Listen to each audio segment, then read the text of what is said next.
Hey guys, if you weren't able to be in the live lesson today on Tuesday, I showed you guys how to make a copy and save a graphic organizer that I gave you. This was originally a task for Monday. We had some issues with it, some technological issues with it, so I redid it, and you need to make sure that you have this in your Google folder. So you're going to click here. Remember, anything on Canvas that is bright blue like that is probably a live link. And what it's going to do is going to force a copy for you. You don't have to go make a copy. This button right here is going to do the work for you. So when you click that Make a Copy button, you'll see right up here, this is a copy. This is a copy that you can write on. This is a copy that you can make comments or that you can save. During class, we made some comments about each of these things, what they were. You can go back. Actually, you would need to go back to Monday's assignment because this was just a review.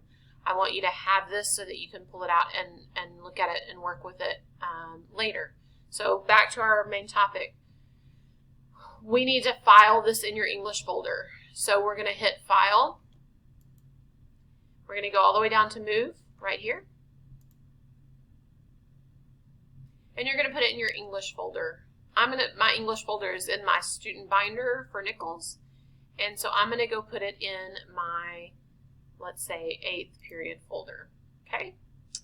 And that's how you do it. It's super easy.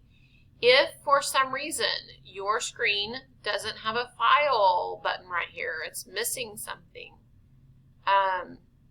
I want you to click over here.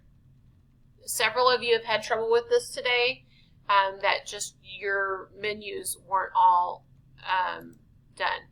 Some of you have a screen that looks like this and you don't have a file button. So you're going to come over here to the right hand side. You're just going to click that and then boom, it's right there. File, Move, and then choose your class period folder. Okay? And move here. That's all there is to it. Thank you much.